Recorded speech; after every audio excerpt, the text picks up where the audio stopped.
Welcome to GTPL news. నేను దీపికా రాజ్. వార్తల ముందుగా హెడ్లైన్స్ చూద్దాం.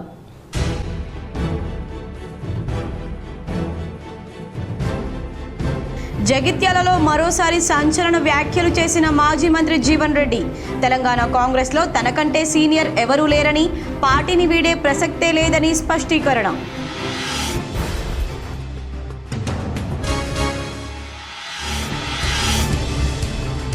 ఓపెన్ స్కూల్ పరీక్షల్లో 100% ఉత్తీర్ణత సాధించాలి. దూర విద్య ద్వారా ఉపాధి అవకాశాలు అధికం. కరీంనగర్ కలెక్టర్ పమేలా సత్పతి వెల్లడి.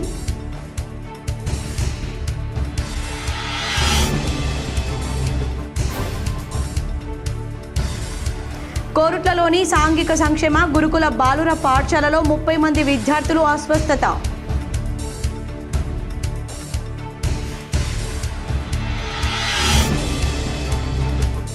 కాంగ్రెస్ ప్రభుత్వం ఏర్పడిన 15 నెలల్లో రాష్ట్రాన్ని అప్పుల ఊబిలోకి లాగింది. 5 సంవత్సరాలు వెనక్కి తీసుకెళ్లింది. కోరుట్ల ఎమ్మెల్యే క్యాంప్ ఆఫీస్లో కళ్యాణ లక్ష్మి షాదీ ముబారక్ చెక్కులను పంపిణీ చేసిన కోరుట్ల ఎమ్మెల్యే డాక్టర్ కల్వకుంట్ల సంజయ్.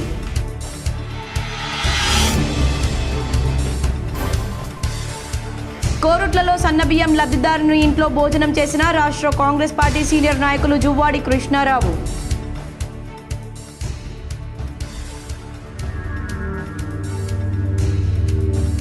ధాన్యం కొనుగోలు వేగవంతం చేయాలి. అధికారులకు రాజన్న సిరిసిల్ల జిల్లా కలెక్టర్ ఆదేశం. అకాల వర్షాల దృష్ట్యా రైతులు ఇబ్బంది పడకుండా చూడాలని సూచన. కోరుట్లలోని సాంఘిక సంక్షేమ గురుకుల బాలుర పాఠశాలలో 30 మంది విద్యార్థులు అస్వస్థతకు గురయ్యారు. జగిత్యాల జిల్లా కోరుట్ల పట్టణంలోని సాంఘిక సంక్షేమ గురుకుల బాలుర పాఠశాలలో 30 మంది విద్యార్థులు జ్వరాలతో బాధపడుతున్నట్లు సమాచారం అందింది. అసలు విషయానికి వస్తే ఆ పాఠశాలలో ఏం జరుగుతుంది, ఎందుకు ఇలా పిల్లలు ప్రతిసారి ఆసుపత్రికి వెళ్లాల్సిన పరిస్థితి నెలకొంటుందా అని ఇదివరకే 10 మంది పిల్లలను చికిత్స నిమిత్తం ఉపాధ్యాయులు ప్రభుత్వ ఆసుపత్రికి తరలించారు. మరో 5 విద్యార్థులు తీవ్ర జ్వరంతో బాధపడుతుండగా వారిని ఆసుపత్రిలో చేర్పించి చికిత్స అందిస్తున్నారు. ఇలా ఒకరి తర్వాత మరొకరు 30 మంది విద్యార్థులు జ్వరాలతో గురుకుల పాఠశాలలో అనారోగ్యానికి గురికావడంపై పాఠశాల ఉపాధ్యాయులతో పాటు విద్యార్థుల తల్లిదండ్రులు ఆందోళన చెందుతున్నారు. వాతావరణ పరిస్థితుల కారణంగా విద్యార్థులకు జ్వరం సోకి బాధపడుతున్నారా, లేక గురుకుల పాఠశాలలోని పరిసర ప్రాంతాల కారణంగా విద్యార్థులు జ్వరంతో బాధపడుతున్నారా అన్నది తల్లిదండ్రులకు ఆందోళన కలిగిస్తుంది. ఒకేసారి ప్రైమరీ తరగతులకు చెందిన 6, 7, 8 తరగతుల విద్యార్థులు జ్వరాలతో బాధపడడం ఆందోళన కలిగిస్తుంది. ప్రభుత్వ ఆసుపత్రిలో చికిత్స పొందుతున్న విద్యార్థులను కోరుట్ల ఎమ్మెల్యే డాక్టర్ కల్వకుంట్ల సంజయ్, జిల్లా DMHO ప్రమోద్, కోరుట్ల MEO గంగుల నరేశంలో పరామర్శించి వారికి అందిస్తున్న చికిత్స వివరాలను అడిగి తెలుసుకున్నారు. ఆ రోజు పప్పును కూర పెట్టిండు, తిన్నాం, మంచిగా ఉందని తిన్నాం. తింటే అప్పటి నుంచి తిన్నాక సార్ నిద్ర వచ్చింది అన్న. సిక్కేడర్కి చెప్తే ఏం కాదు ఉండు అన్నాడు. అన్న తెల్లారు లేచిన అంత మంచిగా అనిపించాలి, ఇంతకైనా అనిపించింది. మళ్ళీ సాయంత్రం అయినాక మధ్యాహ్నం మీద తినలేను, తినాలి. సాయంత్రం అయినాక పన్న గ్రౌండ్ 9th అన్న గ్రౌండ్ పెట్టిండు. 7th to 5th పండుకోమన్నాడు. డార్మెంట్లో పండుకొని ఎప్పుడు లేచినాం అప్పుడు ఫుల్ జ్వరం. బతుక నేర్చిన బడిపంతులుగా కాకుండా బతుకు నేర్పిన బడిపంతులుగా ప్రసిద్ధికెక్కిన నల్లశంకర్ అనే ఉపాధ్యాయుడికి ఆ గ్రామంలో ఆయన శిష్యులు ఆత్మీయ సమ్మేళనాన్ని నిర్వహించారు. జగిత్యాల జిల్లా కోరుట్ల మండలం సంగెం గ్రామంలో 1983 నుండి 1991 వరకు నల్లశంకర్ అనే ఉపాధ్యాయుడు సంగెం గ్రామంలో టీచర్గా పనిచేశాడు. ఆ సమయంలో చదువుకున్న విద్యార్థులు ఆయన చెప్పిన విద్యా బుద్ధులతో ఇప్పుడు గొప్ప స్థాయిలో చేరుకున్నారు. శంకర్ మాస్టర్ అంటే వారికి ఎంతో అభిమానం, ప్రేమ. గ్రామంలో ప్రతి ఇంటిలో ఆయన శిష్యులు ఉంటారు. అందుకే ఆయనకు ఆ గ్రామంలో ఆత్మీయ సమ్మేళనం నిర్వహించారు. ఈ మధ్యకాలంలో పదవి విరమణ పొందిన శంకర్ ఉపాధ్యాయుడిని ఘనంగా సన్మానించారు. 40 సంవత్సరాల క్రితం చదువుకున్న సుమారు 150 మంది విద్యార్థులు ఈ కార్యక్రమాన్ని నిర్వహించారు. తమ గురువు ఆయన సతీమణిని సాదరంగా ఆహ్వానించారు. అడుగడుగున పూలతో స్వాగతం పలికారు. తమకు 40 సంవత్సరాల క్రితం విద్యాబుద్ధులు నేర్పిన గురువుకు తాము ఇచ్చే చిన్నపాటి గురుదక్షిణ అంటున్నారు. సాంస్కృతిక కార్యక్రమాలు నిర్వహించి గురువుకు సన్మానించారు. ఆయనతో బాల్యంలో జరిగిన విషయాలను నెమరేసుకున్నారు. ఈ కార్యక్రమానికి గ్రామస్తులందరూ హాజరయ్యారు. ఈ సందర్భంగా విరమణ పొందిన ఉపాధ్యాయుడు నల్లశంకర్ మాట్లాడుతూ తనకు దేవుడిచ్చిన బిడ్డలు తన శిష్యులని ఇలా తనను ఓ గురువుగా అవమానించడం తనకు ఎంతో ఆనందంగా ఉందని శంకర్ అన్నారు. సోషల్ మీడియాలో గురువు గురించి పోస్టులు పెట్టడం కాదు, గురువుకు ఇలా తన ప్రేమాభిమానాలను చూపించడం గొప్ప విషయమని ఆయన అన్నారు.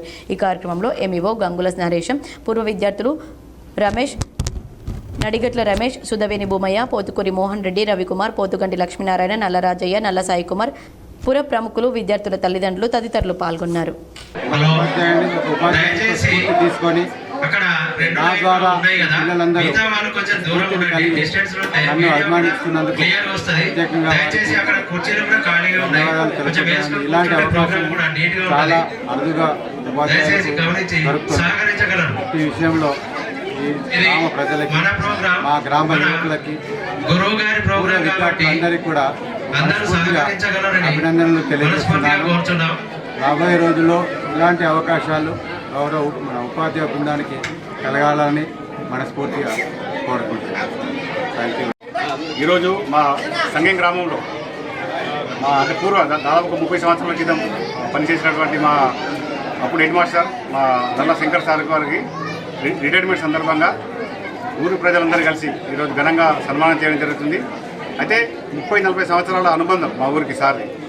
దాదాపు మా తరం నుంచి పడితే మా పిల్లలు అంటే 3-4 తరాలు కూడా సారు దగ్గర చదువుకున్న వాళ్ళు ఉన్నారు. అందుకే ఇంత ఘనంగా సన్మానం చేస్తున్నాం. సారు ముఖ్యంగా ఏంటంటే ప్రతి ఇంటింటికి తిరిగి ప్రతి ఒక్కళ్ళకు అమ్మ మీ అమ్మాయి చదువుకోవాలి, అబ్బాయి చదువుకోవాలని ప్రతి ఇంటింటికి తిరిగి ప్రతి ఒక్కళ్ళను స్కూల్లో చేర్పించి అతను సార్ దగ్గర చదివినట్టు విద్యార్థులు ఈరోజు ఉన్నతమైన చాలామంది గవర్నమెంట్ కొలువులు కానీ ఇంకా మంచి ఆర్థికంగా స్థిరపడి అంటే సార్ చెప్పిన బాటలో ముందుకు వెళ్ళి ఈరోజు మంచి పొజిషన్లో ఉన్నారు. అందుకే ఇంత ప్రేమ అసలు ఎక్కడ కూడా మీరు చూసి ఉన్నారు. ఊరంతా కలిసి ఈరోజు సార్కు సన్మానం చేసుకోవడం జరుగుతుంది. కాంగ్రెస్ సీనియర్ నేత మాజీ మంత్రి జీవన్ రెడ్డి మరోసారి సంచలన వ్యాఖ్యలు చేశారు. తెలంగాణ కాంగ్రెస్లో విహెచ్ తప్ప తనకంటే సీనియర్ ఎవరూ లేరని ఆయన స్పష్టం చేశారు. జగిత్యాలలో మీడియాతో మాట్లాడిన జీవన్ రెడ్డి కాంగ్రెస్ ప్రభుత్వం చేపట్టిన అభివృద్ధి సంక్షేమ కార్యక్రమాల గురించి వివరిస్తూ పార్టీలో నెలకొన్న అసంతృప్తిపై ఆవేదన వ్యక్తం చేశారు. తెలంగాణ కాంగ్రెస్లో వి హనుమంతరావు తప్ప జానారెడ్డి నాకంటే 4 ఏళ్లు తక్కువ సీనియారిటీ అని తెలిపారు. సీనియారిటీకి తగ్గ గౌరవం దక్కనప్పుడు అసంతృప్తి తప్పక ఉంటుందన్నారు. పార్టీలో తన స్థానం ఏంటి, సీనియారిటీకి ఇచ్చే గౌరవం ఏంటని ఇప్పటికే అడుగుతున్నానని చెప్పారు. కేసీఆర్ పైనే 2 సార్లు పోటీ చేసిన వ్యక్తినని, దశాబ్ద కాలంగా కేసీఆర్ ప్రభుత్వంపై ప్రతిపక్ష గొంతును వినిపించానని తెలిపారు. ఉత్తర తెలంగాణలోనే ఏకైక కాంగ్రెస్ ఎమ్మెల్యేగా అసెంబ్లీలో పోరాడానని, శాసన మండలిలో సైతం ప్రతిపక్ష నేతగా గొంతును వినిపించానని చెప్పారు. అన్కాంప్రమైజ్గా బీఆర్ఎస్ ప్రభుత్వంపై పోరాటం చేశానని తెలిపారు. టీపీసీసీ అధ్యక్షులుగా రేవంత్ రెడ్డి, శాసనసభ పక్షనేతగా బట్టి విక్రమార్క ఎలాంటి పోరాటం చేశారో అలాంటి పోరాటం శాసన మండలి నాయకుడిగా తాను చేశానని, పదవులు ఆశించడం తప్పుగా భావించవద్దని సూచించారు. భిన్న అభిప్రాయాలు ఉన్నంత మాత్రాన పార్టీ వీడుతారని ప్రచారం చేయడం సమంజసం కాదన్నారు. రెడ్డి గారు కూడా పార్టీ పరంగా నాకంటే 4 సంవత్సరాలు తదుపరి కాంగ్రెస్ భిన్నాభిప్రాయాలు ఏర్పడ్డంత మాత్రాన ఏదైతుందో మీరు పార్టీ విడతారు. నాటువంటి గురించి మీరు మాట్లాడటానికి మీకు ఎట్లా వస్తుంది? 4 దశాబ్దాలకి వెళ్ళి ఏదైతుందో నేనే కాంగ్రెస్ నేను అనే విధంగా పట్టభద్రులు నాకు అవకాశం కల్పిస్తే దశాబ్ద కాలం అని చెప్పంటున్నాను. నేను శాసన మండలిలో ఏకైక ప్రతిపక్ష సభ్యుడిగా టిఆర్ఎస్ యొక్క నియంతృత్వ అప్రజాస్వామిక విధానాలను ఎదిరించి పోరాడి ఈ నెల 20 నుంచి ప్రారంభమయ్యే ఓపెన్ 10వ తరగతి ఇంటర్ పరీక్షల్లో 100% ఉత్తీర్ణత సాధించాలని కరీంనగర్ కలెక్టర్ పమేలా సత్పతి విద్యార్థులకు సూచించారు. ఓపెన్ స్కూల్ ద్వారా ఇంటర్ 10వ తరగతి పరీక్షలు రాస్తున్న విద్యార్థులు వారి తల్లిదండ్రులతో కలెక్టర్ ఆడిటోరియంలో కలెక్టర్ సన్నద్ధత సమావేశం నిర్వహించారు. ఓపెన్ స్కూల్ ద్వారా 10వ తరగతి ఇంటర్ పరీక్షలు రాస్తున్న వారంతా శ్రద్ధతో చదివి 100% ఫలితాలు సాధించాలన్నారు. ఏ చిన్న ఉద్యోగానికైనా ఉపాధి అవకాశాలకైనా విద్యార్హతలు ముఖ్యమని తెలిపారు. అందుకే జిల్లా యంత్రాంగం తరపున గత 9 సంవత్సరాలుగా 10వ తరగతిలో ఫెయిల్ అయిన పలువురు విద్యార్థులను గుర్తించి గత ఏడాది 10వ తరగతి పరీక్ష రాయించిన విషయాన్ని గుర్తు చేశారు. వీరిలో 90% మంది ఉత్తీర్ణత సాధించి ఉన్నత చదువుల్లో చేరారన్నారు. అనారోగ్యం, వివాహం, కుటుంబ పరిస్థితుల వంటి వివిధ కారణాల చేత చాలా మంది పాఠశాల విద్యను మధ్యలోనే ఆపేసిన వాళ్ళున్నారని, వారంతా ఓపెన్ స్కూల్లో చేరాలని సూచించారు. ఓపెన్ స్కూల్ విద్యార్హత రెగ్యులర్ అర్హతకు సమానమేనన్నారు. దూర విద్య ద్వారా ఉన్నత విద్య అభ్యసించి అనేక మంది ఉన్నత ఉద్యోగాలు సాధించారని తెలిపారు. పాస్ అయిన తర్వాత దూర విద్యలో డిగ్రీ చేరాలని సూచించారు. ఓపెన్ స్కూల్ తరగతులు గ్రంథాలయాల్లో నిర్వహించే అంశాన్ని పరిశీలించాలని విద్యాధికారులను ఆదేశించారు. జిల్లా విద్యాధికారి జనార్దన్ రావు మాట్లాడుతూ 10వ తరగతికి 421 మంది, ఇంటర్కి 881 మంది ఓపెన్ స్కూల్ విద్యార్థులు పరీక్షలు రాస్తున్నారని తెలిపారు. చదువు మధ్యలో ఆపేసిన వాళ్ళు రానున్న విద్యా సంవత్సరంలో ఓపెన్ స్కూల్లో చేరాలని సూచించారు. కోరుట్ల ఎమ్మెల్యే డాక్టర్ కల్వకుంట్ల సంజయ్ కళ్యాణ లక్ష్మి షాదీ ముబారక్ చెక్కులను పంపిణీ చేశారు. జగిత్యాల జిల్లా కోరుట్ల పట్టణంలోని కల్లూరు రోడ్లో గల ఎమ్మెల్యే క్యాంపు కార్యాలయంలో మంగళవారం రోజున కోరుట్ల నియోజకవర్గ శాసనసభ్యులు డాక్టర్ కల్వకుంట్ల సంజయ్ కోరుట్ల పట్టణ మండలానికి చెందిన 108 కళ్యాణ లక్ష్మి షాదీ ముబారక్కు సంబంధించిన ₹1,10,00,000 విలువ గల చెక్కులను పంపిణీ చేశారు. ఈ సందర్భంగా ఆయన మాట్లాడుతూ గత బీఆర్ఎస్ ప్రభుత్వంలో అన్ని వర్గాల ప్రజలకు అభివృద్ధి సంక్షేమ పథకాలను అందజేసిందని ఆయన తెలిపారు. భారతదేశంలోనే మొదటిసారిగా మహిళలకు కళ్యాణ లక్ష్మి షాదీ ముబారక్ పథకాలను ప్రవేశపెట్టింది కేవలం తెలంగాణ రాష్ట్రంలో బీఆర్ఎస్ పార్టీ ప్రభుత్వమేనని ఆయన పేర్కొన్నారు. కాంగ్రెస్ ప్రభుత్వం ఏర్పడిన 15 నెలల్లో రాష్ట్రాన్ని అప్పుల ఊబిలోకి లాగడమే కాకుండా 5 సంవత్సరాలు వెనక్కి తీసుకెళ్లిందన్నారు. ఈ కార్యక్రమంలో ఎమ్మెల్యే డాక్టర్ కల్వకుంట్ల సంజయ్తో పాటు భారత రాష్ట్ర సమితి పార్టీ కోరుట్ల మండల అధ్యక్షులు దారిశెట్టి రాజేష్, జిల్లా రైతు సమన్వయ సమితి మాజీ అధ్యక్షులు చిటి వెంకట్రావు, నాయకులు ఫహీం, చిత్తారి ఆనంద్, కల్లూరు మాజీ సర్పంచ్ వనతడుపుల అంజయ్య, ఐలాపూర్ మాజీ సర్పంచ్ సందయ్య, యూసుఫ్ నగర్ మాజీ సర్పంచ్ ఎనుగందుల సత్యనారాయణ, భారత రాష్ట్ర సమితి పార్టీ వివిధ హోదాల నాయకులు, కార్యకర్తలు తదితరులు పాల్గొన్నారు. తులం బంగారం ఇచ్చిండా లేదా ఈ వీటిలో నేను కూడా పోను. అవన్నీ పిచ్చి మాటలు, అవన్నీ వాళ్ళు చెప్పిన మాటలు కావు అని కూడా విషయం కూడా తెలుసు నాకు. అసలు ఆలోచన వచ్చిందా వీళ్ళకు? ఇప్పటి వరకు ఏం నడుస్తుందిడా? కేసీఆర్ ₹1,00,000 ఇచ్చిండా, నేను 2 లక్షలు ఇస్తా. కేసీఆర్ 5,000 ఇచ్చిండా, నేను 6,000 ఇస్తా. కేసీఆర్ 2,000 ఇచ్చిండా, నేను 4,000 ఇస్తా అని తప్ప ఎందుకు ఇస్తున్నావు అని ఆలోచన వచ్చిందా వాళ్ళకని? వీళ్ళకు ఎందుకు ఇస్తున్నావు అసలు నువ్వు అని ఆలోచన వచ్చిందా వీళ్ళకు? కేసీఆర్ రాకముందు 2014 కంటే ముందు ఇక్కడ పెద్ద మనిషి అందరు ఉన్నారు. ఎవడన్నా ఈ కళ్యాణ లక్ష్మి రూపాయన్ని ఇచ్చిండా అమ్మా? రూపాయన్నా ఎవడన్నా అడిగినోడు దిక్కుండేనా మనకు? ఏం పరిస్థితి ఆ రోజు? ఒక బిడ్డ పెళ్లి చేయాలంటే మన ఇల్లు అమ్ముకోవాలి, లేకపోతే బంగారం తాకట్టు పెట్టాలి, ఆ సేటుకి ₹3 మిత్తి కట్టాలి. అదేనా కదా? సార్ వచ్చినాక వెంటనే చెప్పలే కూడా, ఎలక్షన్ కంటే ముందు నేను ఇస్తాను చెప్పలే, రాగానే నా ఆడబిడ్డల కష్టమవుతుంది తెలంగాణ అని చెప్పి సారు ₹50,000 ఇచ్చిండు. ఒక సంవత్సరానికి ₹1,00,000 జోడి చేసినప్పుడు. కోరుట్లలో సన్నబియ్యం లబ్ధిదారుని ఇంట్లో రాష్ట్ర కాంగ్రెస్ పార్టీ సీనియర్ నాయకులు జువ్వాడి కృష్ణారావు భోజనం చేసి ఆనందం పంచుకున్నారు. తెలంగాణ రాష్ట్రంలోని కాంగ్రెస్ పార్టీ ప్రభుత్వం గత శాసనసభ ఎన్నికల్లో ప్రజలందరికీ కూడా సన్నబియ్యం పంపిణీ చేస్తామని ఎన్నికల మేనిఫెస్టోలో ప్రకటించిన దానికి కట్టుబడి రాష్ట్రంలో సన్నబియ్యం పంపిణీ కార్యక్రమం చేపట్టిందని రాష్ట్ర కాంగ్రెస్ పార్టీ సీనియర్ నాయకుడు జువ్వాడి కృష్ణారావు అన్నారు. కోరుట్ల నియోజకవర్గ కేంద్రమైన కోరుట్ల పట్టణంలోని సన్నబియ్యం లబ్ధిదారులు ద్యావనపల్లి గంగా ఇంట్లో మంగళవారం రోజున భోజనం చేసి అనంతరం విలేకరులతో మాట్లాడుతూ రాష్ట్రంలో కాంగ్రెస్ పార్టీ తన ఎన్నికల మేనిఫెస్టోలో పొందుపరిచిన ప్రతి హామీని అమలు చేసి తీరుతుందని ఆయన అన్నారు. ఈ కార్యక్రమంలో జువ్వాడి కృష్ణారావుతో పాటు కోరుట్ల మండల కాంగ్రెస్ పార్టీల అధ్యక్షులు కొంతం రాజం, తిరుమల గంగాధర్, నియోజకవర్గ యువజన కాంగ్రెస్ పార్టీ మాజీ అధ్యక్షులు ఏలేటి మహిపాల్ రెడ్డి, పట్టణ మహిళా కాంగ్రెస్ పార్టీ అధ్యక్షురాలు మచ్చ కవిత, మాజీ కౌన్సిలర్ ఎంబేరి నాగభూషణం, ఎంబేరి సత్యనారాయణ, నేమూరి భూమయ్య, చిటిమెల్ల రంజిత్ గుప్తా, బొల్లె నర్సయ్య, చిలువేరి విజయ్, ఐన్ల గణేష్, తెండు విజయ్ తదితరులు పాల్గొన్నారు. రాజన్న సిరిసిల్ల జిల్లాలో యాసంగి పంట ధాన్యం కొనుగోలు ప్రక్రియను వేగవంతం చేయాలని జిల్లా కలెక్టర్ సందీప్ కుమార్ ఝా అన్నారు. రాజన్న సిరిసిల్ల జిల్లా కలెక్టరేట్లో జిల్లా కలెక్టర్ సందీప్ కుమార్ ఝా అదనపు కలెక్టర్ కీమియా నాయకులతో కలిసి ధాన్యం కొనుగోలు పురోగతిపై సంబంధిత అధికారులతో సమీక్షించారు. యాసంగి సీజన్లో రాజన్న సిరిసిల్ల జిల్లాలో ప్రతిపాదించిన 240 కొనుగోలు కేంద్రాల్లో ఇప్పటివరకు 119 ఐకేపీ, 21 ప్యాక్స్, 7 మెప్మా, ఒక DCMS మొత్తం 148 కేంద్రాలను ఓపెన్ చేశామని, మరో 2 రోజుల వ్యవధిలో మిగిలిన 92 కొనుగోలు కేంద్రాలు ప్రారంభించాలని సంబంధిత అధికారులను ఆదేశించారు. కొనుగోలు కేంద్రాలకు రైతులు తీసుకువచ్చే ధాన్యం తేమ శాతం, ఇతర ప్రమాణాలను చెక్ చేసి FAQ ఉన్న ధాన్యం మద్దతు ధరపై కొనుగోలు చేసి OPMSలో ఎంట్రీ చేయాలన్నారు. కొనుగోలు చేసిన ధాన్యాన్ని ట్రక్ షీట్స్ ప్రకారం సంబంధిత రైస్ మిల్లులకు తరలించాలని, ఎక్కడైనా రైస్ మిల్లర్లు ధాన్యం దించుకొని పక్షంలో ఇంటర్మీడియట్ గోదాంలకు తరలించాలని సూచించారు. జిల్లాలో ఉన్న ఖాళీ గోదాంలను సమీపంలో గల కొనుగోలు కేంద్రాలకు ట్యాగ్ చేయాలని కలెక్టర్ తెలిపారు. ప్రతి మండలం సమీపంలో గల గోదాంలను ధాన్యం భద్రపరిచేందుకు హైర్ పద్ధతిలో తీసుకోవాలని కలెక్టర్ తెలిపారు. కరీంనగర్లోని సుభాష్ నగర్లో ధ్వంసమైన డ్రైనేజీ పనుల పునర్నిర్మాణానికి 20 లక్షల నిధులు కేటాయించినట్లు సూడా చైర్మన్ నరేందర్ రెడ్డి తెలిపారు. కరీంనగర్ 22వ డివిజన్ సుభాష్ నగర్లో 20 లక్షలతో నిర్మించే డ్రైనేజీ పనులకు సూడా చైర్మన్ కోమటిరెడ్డి నరేందర్ రెడ్డి శంకుస్థాపన చేశారు. ఈ సందర్భంగా ఆయన మాట్లాడుతూ సుభాష్ చంద్రబోస్ విగ్రహం నుండి ఆరేపల్లి వరకు వెళ్లే ప్రధాన రహదారి పక్కన 30 సంవత్సరాల క్రితం నిర్మించిన డ్రైనేజీ ధ్వంసమైపోవడం పట్ల మురికి నీరు ఎక్కడికక్కడ నిలిచిపోయి దుర్వాసన వస్తుందని, వర్షాలు పడ్డప్పుడు పైనుండి వచ్చే వరద నీరు ఇండ్లలోకి వస్తున్నాయని స్థానిక తాజా మాజీ కార్పొరేటర్ గంట కళ్యాణి శ్రీనివాస్, స్థానిక నాయకులు దండి రవీందర్, ముల్కల కవిత తమ దృష్టికి తీసుకురావడంతో డ్రైనేజీ నిర్మాణం చేపట్టామని తెలిపారు. పెద్దపల్లి జిల్లా సుల్తానాబాద్లో బీజేపీ ఆధ్వర్యంలో మొదటిసారి జిల్లాకు వచ్చిన బీజేపీ ఎమ్మెల్సీలకు నాయకులు ఘన స్వాగతం పలికారు.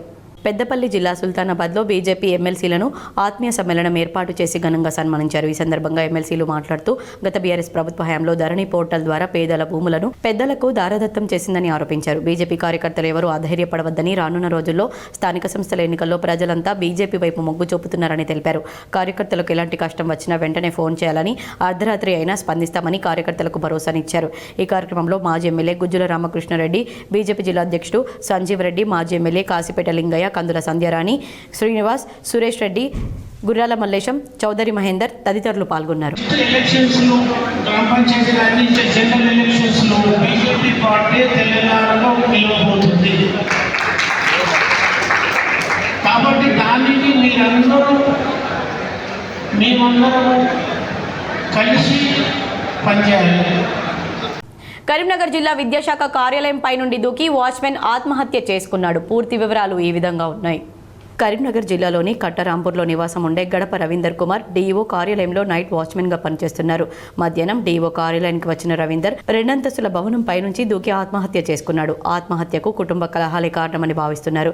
మధ్యాహ్నం డీఈఓ కార్యాలయానికి వచ్చిన రవీందర్ తమ ఇంట్లో గొడవ జరిగిందని కాస్త సర్ది చెప్పడని కోరాడని డీఈఓ కార్యాలయం సూపరింటెండెంట్ తెలిపారు. రవీందర్ ఇచ్చిన మొబైల్కి ఫోన్ చేస్తే స్విచ్ ఆఫ్ వచ్చిందని, మరో నెంబర్ ఇవ్వగా అతనితో మాట్లాడితే ఇద్దరికి సర్ది చెప్తామని చెప్పడని, అంతలోనే రవీందర్ 2వ అంతస్తు పైనుంచి పడి ప్రాణాలు కోల్పోయాడని డీఓ కార్యాలయ సూపరింటెండెంట్ నరసింహాచార్యులు పోలీసులకు ఫిర్యాదు చేశారు. కుటుంబ సభ్యులు మాత్రం ఎలాంటి గొడవలు లేవని, నిత్యం తాగొచ్చి అతనే గొడవ చేస్తాడని తెలిపారు. పోలీసులు కేసు నమోదు చేసుకుని దర్యాప్తు చేపట్టారు.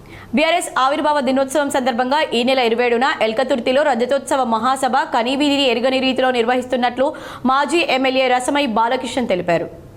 కరీంనగర్ జిల్లా మానకొండూరు నియోజకవర్గంలోని తన కార్యాలయంలో రజతోత్సవ సభ వాల్ పోస్టర్ను ఆవిష్కరించారు. టీఆర్ఎస్ రాజకీయ పార్టీయే కాకుండా తెలంగాణ సాధించిన పార్టీగా 25 ఏళ్ల ఆవిర్భావ దినోత్సవాన్ని ఘనంగా నిర్వహిస్తున్నామని చెప్పారు. 25 ఏళ్ల పండుగ సందర్భంగా గ్రామ పార్టీ జెండా ఎగురవేసి ఎల్కతుర్తి సభకు తరలి వెళ్తామని చెప్పారు. మహాకుంభమేళ, మేడారం, సమ్మక్క సారలమ్మ జాతరల రజతోత్సవ సభ ఉంటుందని, భారీగా తరలివచ్చేందుకు కార్యకర్తలంతా సిద్ధంగా ఉన్నారని తెలిపారు. వజ్రోత్సవ సభ ఎల్కతుర్తి వరంగల్ జిల్లాలో చాలా ఘనంగా 27వ తారీఖు రోజున నిర్వహిస్తున్నటువంటి విషయం మనందరికీ కూడా తెలుసు. ఈ రజతోత్సవ సభకు మానకొండూరు నియోజకవర్గం నుంచి సుమారుగా ఒక 10,000 మందిని సమీకరించాలన్నటువంటి నిర్ణయంతో, గౌరవ కేసీఆర్ గారి నిర్ణయంతో, కేటీఆర్ గారి ఆదేశానుసారము ఇప్పటికే ఏర్పాట్లన్నీ కూడా పూర్తి చేసుకోవడం జరిగినది. మైత్రి గ్రూప్ చైర్మన్ కొత్త జైపాల్ రెడ్డి ఆధ్వర్యంలో చేపడుతున్న హనుమాన్ స్వాముల భిక్షా కార్యక్రమం దిగ్విజయంగా పూర్తయింది. గత 6 రోజులుగా కొండగట్టుకు పాదయాత్రగా వెళ్తున్న స్వాములు, భక్తులకు అన్నప్రసాద వితరణ చేపట్టారు. ఈ నెల 10 నుండి ఈ రోజు వరకు రోజు 300 మందికి పైగా అన్నప్రసాదం అందజేశారు. కొత్తపల్లిలోని జైపాల్ రెడ్డి ఫామ్ హౌస్లో జరిగిన భిక్షకు కొత్త జైపాల్ రెడ్డి, డి సంపత్లు దాతలుగా వ్యవహరించగా పలువురు ఆంజనేయ స్వామి దీక్షాపరులు, ఆంజనేయ భక్తులు హాజరయ్యారు. అనంతరం హనుమాన్ చాలీసా పారాయణం చేశారు. దాదాపు 300 మంది ఆంజనేయ స్వాములకు గురుస్వామి డి సంపత్ ఆధ్వర్యంలో అన్నప్రసాదాన్ని వడ్డించారు. 10 మంది మహిళా సేవకులు హాజరై ఆంజనేయ స్వాములకు సహాయ సహకారాలు అందజేశారు. కొత్త జైపాల్ రెడ్డి సహాయం మరవలేనిదని మాజీ urban bank director D Sampath అన్నారు. భూభారత్ పోర్టల్ ద్వారా రైతుల భూ సమస్యలు పరిష్కరించబడతాయని రాష్ట్ర కాంగ్రెస్ పార్టీ సీనియర్ నాయకులు జువ్వాడి కృష్ణారావు అన్నారు. గత శాసనసభ ఎన్నికల్లో తెలంగాణ రాష్ట్ర కాంగ్రెస్ పార్టీ తన మేనిఫెస్టోలో ఇచ్చిన హామీ మేరకు ధరణి పోర్టల్ తొలగించి భూభారతి పోర్టల్ను తీసుకువచ్చిందని, దీనివల్ల రైతుల భూ సమస్యలు పరిష్కరించబడతాయని రాష్ట్ర కాంగ్రెస్ పార్టీ సీనియర్ నాయకులు జువ్వాడి కృష్ణారావు అన్నారు. రాష్ట్ర ప్రభుత్వం ప్రతిష్టాత్మకంగా తీసుకొని భూభారతి పోర్టల్ను ఆవిష్కరించిన సందర్భంగా కోరుట్ల మండలంలోని ఐలాపూర్ గ్రామంలో రైతు వేదిక వద్ద రైతులతో కలిసి కార్యక్రమాన్ని దృశ్య శ్రవణ మాధ్యమం ద్వారా వీక్షించారు. ఈ కార్యక్రమంలో కోరుట్ల వ్యవసాయ మార్కెట్ కమిటీ అధ్యక్షుడు పన్నాల అంజిరెడ్డి, జగిత్యాల జిల్లా కాంగ్రెస్ పార్టీ బీసీసీఎల్ అధ్యక్షుడు గడ్డం వెంకటేశం గౌడ్, బ్లాక్ కాంగ్రెస్ కమిటీ అధ్యక్షులు పెరుమండ్ల సత్యనారాయణ, శశిధర్ రెడ్డి, మాజీ ఎంపీటీసీ సభ్యులు ఆసిరెడ్డి రాజేశం, జనార్దన్, రంజిత్, గుగ్గుల సురేష్ గౌడ్ తదితరులు పాల్గొన్నారు. ధాన్యం కొనుగోలు వెంటనే చేపట్టాలని కరీంనగర్ జిల్లాలో సిపిఎం వినూత్న నిరసన చేపట్టింది. డప్పు చాటింపుతో కల్లాల వద్ద ఆందోళన చేపట్టారు. కరీంనగర్ జిల్లాలో సిపిఎం కార్యకర్తలు వినూత్న ఆందోళనకు దిగారు. తిమ్మాపూర్లో ధాన్యం కొనుగోలు కేంద్రం వద్ద డప్పు చాటింపుతో నిరసన తెలిపారు. ప్రభుత్వాన్ని మేలుకొల్పేందుకు నిరసన ఆందోళన కార్యక్రమాలు చేపట్టినట్లు సిపిఎం జిల్లా కార్యదర్శి వాసుదేవరెడ్డి తెలిపారు. గత 15 రోజుల నుండి జిల్లాలో వరి కోతలు ప్రారంభమైనప్పటికీ రాష్ట్ర ప్రభుత్వం కొనుగోలు కేంద్రాలు ప్రారంభించడంలో నిర్లక్ష్యంగా వ్యవహరిస్తుందని ఆరోపించారు. ఓవైపు అకాల వర్షాలు, మరోవైపు ధాన్యం కొనుగోలు ప్రారంభం కాక రైతులు ఇబ్బంది పడుతున్నారని తెలిపారు. ప్రభుత్వ నిర్లక్ష్యం వల్ల ప్రైవేట్ దళారులు కనీస మద్దతు ధర కంటే తక్కువకు ధాన్యం కొనుగోలు చేసి రైతులను ముంచుతున్నారని ఆందోళన వ్యక్తం చేశారు. ప్రభుత్వం తీసుకువచ్చిన జీవో ప్రకారం కనీస మద్దతు ధర 2,360 రూపాయలు కల్పించాలని డిమాండ్ చేశారు. డప్పు చాటింపు ద్వారా ఈ రాష్ట్ర ప్రభుత్వాన్ని నిద్ర లేపేటువంటి కార్యక్రమం ఈరోజు చేయడం జరిగింది. ఈ రాష్ట్ర ప్రభుత్వాన్ని అధికార యంత్రాంగాన్ని డిమాండ్ చేస్తూ ఉన్నాం. ఏదైతే మీరు ఇచ్చిన జియో కాపీలో ఏదో కొనుగోలు కేంద్రాలు ఈ జిల్లాలో 328 ఏర్పాటు చేస్తామన్నారు. ఇప్పటి వరకు కనీసం 20 కూడా కొనుగోలు కేంద్రాలు ప్రారంభించలేదు. అట్లాగే రైస్ మిల్లర్లతోని అలాట్మెంట్ కూడా చేసుకోలేనటువంటి పరిస్థితి నేటికి కొనసాగుతుంది. ఒకవైపు అకాల వర్షాలు పడుతున్నాయి. మొన్ననే అకాల వర్షం మూలంగా వడ్లను తడిసినటువంటి పరిస్థితి ఉంది. రేపు భవిష్యత్తులో అకాల వర్షాలు అని చెప్పేసి వాతావరణ శాఖ చెప్తున్నది. ఇప్పటికైనా అధికార యంత్రాంగం మొద్దు నిద్ర నుండి మేల్కొని రైతాంగాన్ని ఆదుకునే విధంగా కొనుగోలు సెంటర్లు ప్రారంభించి ధాన్యం కొనుగోలు వేగవంతం చేయాలని చెప్పేసి డప్పు చాటింపు ద్వారా ఈ రాష్ట్ర ప్రభుత్వానికి తెలియజేస్తూ ఉన్నాం. ప్రతి సంవత్సరం ప్రతి సీజన్లో ఇదే పరిస్థితి కొనసాగుతున్నది. అందుకు విరుద్ధంగా ఈసారి ఏవైతే జీవో కాపీలో పొందుపరిచినటువంటి మహిళలకు సంబంధించిన రైతుల కోసం వాళ్లకు బాత్రూమ్లు ఏర్పాటు చేయాలని చెప్పేసి, సుతిలి ఏర్పాటు చేయాలని చెప్పేసి, అట్లాగే టార్పాలిన్లు వర్షాలు తడవకుండా టార్పాలిన్లు ఇవ్వాలని చెప్పేసి, అట్లాగే ఏదైతే గన్ని సంచులు అందరికీ రైతులకు ఉపయోగపడే విధంగా ఎట్లాంటి కొరత లేకుండా ఇవ్వాలని చెప్పేసి అక్కడటువంటి సెంటర్లో మంచినీటి సౌకర్యం ఏర్పాటు చేయాలని చెప్పి ఇందిరమ్మ ఇళ్ల లబ్ధిదారుల ఎంపిక పకడ్బందీగా చేయాలని సంబంధిత అధికారులను పెద్దపల్లి జిల్లా కలెక్టర్ కోయ శ్రీహర్ష ఆదేశించారు.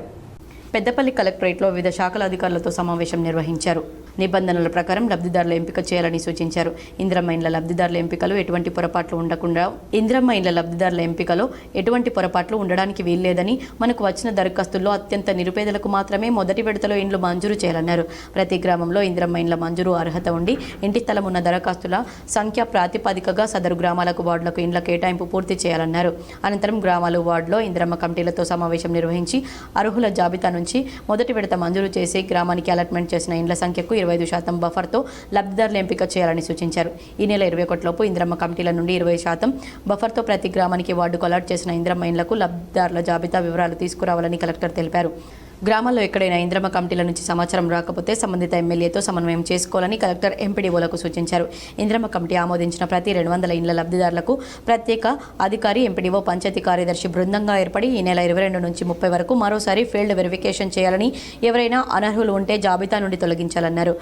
మే 1 నుంచి ప్రతి గ్రామంలో అర్హుల జాబితా అతికిస్తామని, జిల్లా ఇన్ఛార్జి మంత్రి ఆమోదంతో మే 5 లోపు ఇందిరమ్మ ఇండ్లు మంజూరీ పత్రాలు పంపిణీ మండల కేంద్రాలకు అందించడం జరుగుతుందన్నారు. మండలాల వారీగా స్థానిక ప్రజాప్రతినిధులు సమయం తీసుకుని ఇందిరమ్మ ఇళ్ల లబ్ధిదారులకు మంజూరు పత్రాలు పంపిణీకి ఏర్పాటు చేసుకోవాలని కలెక్టర్ సూచించారు. జై బాపు జై భీమ్ జై సంవిధాన్ పేరుతో కాంగ్రెస్ చేపట్టిన రాజ్యాంగ పరిరక్షణ యాత్ర కరీంనగర్ అసెంబ్లీ నియోజకవర్గంలో 12వ రోజు నిర్వహించారు. కరీంనగర్ రూరల్ మండలం దుర్షడి గోపాల్పూర్ గ్రామంలో రాజ్యాంగ పరిరక్షణ యాత్ర నిర్వహించారు. యాత్రలో సూడా చైర్మన్ కోమటిరెడ్డి నరేందర్ రెడ్డి, నియోజకవర్గ ఇన్ఛార్జ్ పురుమల్ల శ్రీనివాస్ పాల్గొన్నారు. యాత్రలో భాగంగా బీఆర్ఎస్కు చెందిన సుధాకర్, శంకర్, దీపక్, హర్షవర్ధన్, జనకేపల్లి విష్ణు కాంగ్రెస్ పార్టీలో చేరారు. గడప గడపకు వెళ్లి రాజ్యాంగం ప్రతి ఒక్కరి పరిస్థితులకు అనుగుణంగా సమాన హక్కులను కల్పిస్తుందన్నారు. తెలంగాణలో కాంగ్రెస్ ప్రభుత్వం ఏర్పడిన 16 నెలల్లో చేస్తున్న పనులను గురించి ప్రతి ఒక్కరికి తెలియజేశారు. అయ్యో ఎన్నో పనులు మరి ఏ పనులు ఎత్తలేరు కదా, తగ్గినాయి కదా అని ఏం లేదబ్బా, నారాజపడాల్సిన అవసరం లేదు. ఖచ్చితంగా పని చేయడానికే సిద్ధంగా ఉంది కాంగ్రెస్ పార్టీ. నాటి నుంచి నేటి వరకు చేసిన పనులు అంటే ఏమంటే కాంగ్రెస్ పార్టీ చేసే. ఈ రోజు లాస్ట్కు తెలంగాణ ఇచ్చింది కూడా కాంగ్రెస్ పార్టీ. ఆ ఇచ్చిన తెలంగాణను గొప్పగా ఉన్నదాన్ని అప్పలపాలు చేసి విచ్ఛిన్నం చేసి మీకు అమలు చేద్దామన్న 6 గ్యారంటీ పథకాల్లో కొంచెం ఇబ్బందులై వెనక ముందవుతుందమ్మా. ఖచ్చితంగా ఎవరికి కూడా మేము అయితే కాంగ్రెస్ పార్టీ ఏ మాట్లాడదో మాటను ప్రూచ తప్పకుండా పాటించి మీతో సభ చర్పించుకునే విధంగా కాంగ్రెస్ పార్టీ ఎప్పటికే ఉంటుంది. పార్టీ గీత దాటితే ఊరుకునేది లేదని సీఎం రేవంత్ రెడ్డి హెచ్చరించారు. కాంగ్రెస్ శాసనసభ పక్షం సమావేశం రేవంత్ రెడ్డి అధ్యక్షతన కొనసాగుతోంది. శంషాబాద్ నోవాటెల్ హోటల్లో జరుగుతున్న ఈ భేటీలో ప్రధానంగా 4 అంశాలపై చర్చ జరుగుతోంది.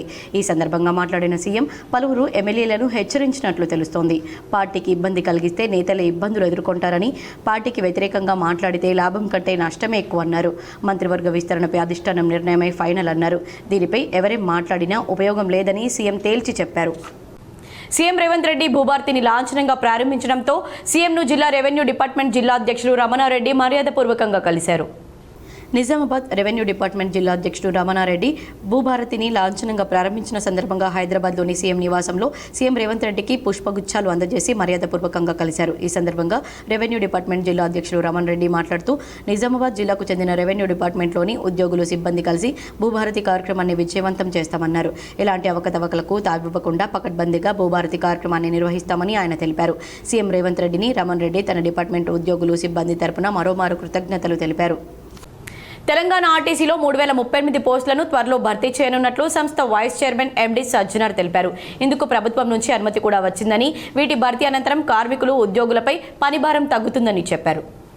సోమవారం అంబేద్కర్ జయంతి సందర్భంగా ఆర్టీసీ ఆధ్వర్యంలో హైదరాబాద్ బాగ్ లింగంపల్లిలోని ఆర్టీసీ కళాభవన్లో జరిగిన కార్యక్రమానికి ఆయన ముఖ్య అతిథిగా హాజరయ్యారు. అంబేద్కర్ చిత్రపటానికి నివాళులు అర్పించిన అనంతరం మాట్లాడారు. కొత్తగా భర్తీ చేయనున్న పోస్టులకు ఎస్సీ వర్గీకరణ అమలు చేస్తామన్నారు. సంస్థలోని ఉద్యోగులు సిబ్బంది సంక్షేమానికి యాజమాన్యం కట్టుబడి ఉందన్నారు.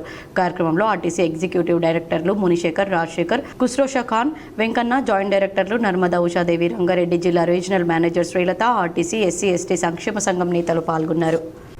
వక్ఫ్ అమెండ్మెంట్ బిల్లుకు వ్యతిరేకంగా ముస్లింలంతా ఐక్యంగా పోరాటాలు చేయాలని Congress party MLC Amir Ali Khan పిలుపునిచ్చారు.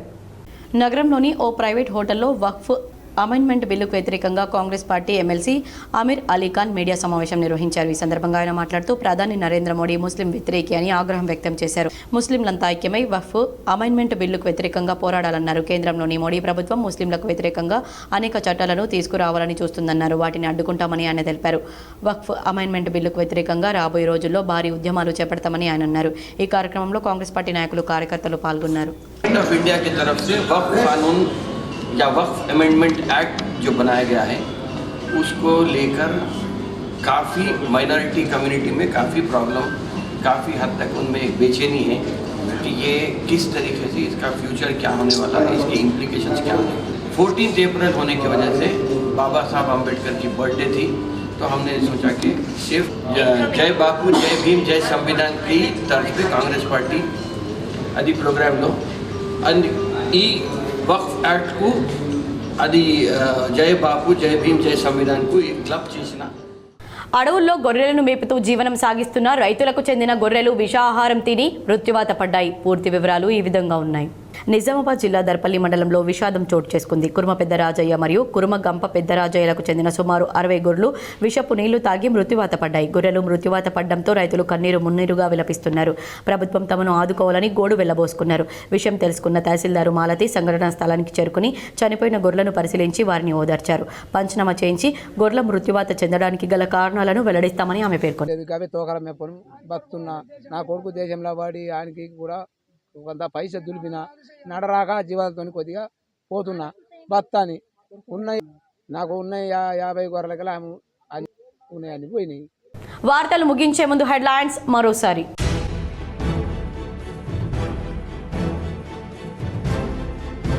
జగిత్యాలలో మరోసారి సంచలన వ్యాఖ్యలు చేసిన మాజీ మంత్రి జీవన్ రెడ్డి.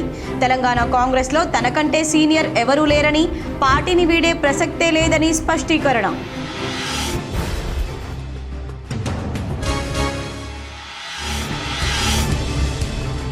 ఓపెన్ స్కూల్ పరీక్షల్లో 100% ఉత్తీర్ణత సాధించాలి.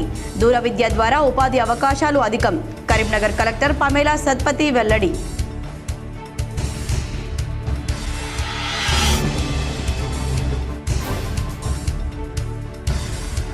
కోరుట్లలోని సాంఘిక సంక్షేమ గురుకుల బాలుర పాఠశాలలో 30 మంది విద్యార్థులు అస్వస్థత.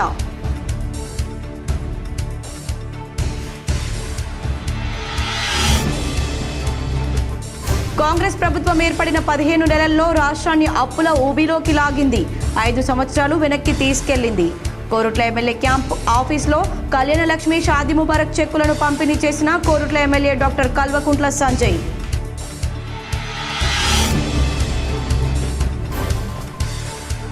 కోరుట్లలో సన్నబియ్యం లబ్ధిదారుని ఇంట్లో భోజనం చేసిన రాష్ట్ర కాంగ్రెస్ పార్టీ సీనియర్ నాయకులు జువ్వాడి కృష్ణారావు.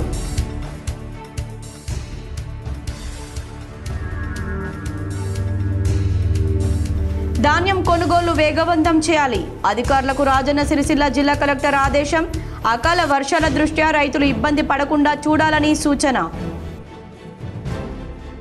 ఈ వార్తలు ఇంతటితో సమాప్తం. తిరిగి ప్రసారమయ్యే వార్తల్లో మళ్ళీ కలుద్దాం. అంతవరకు చూస్తూనే ఉండండి మీ GTPL.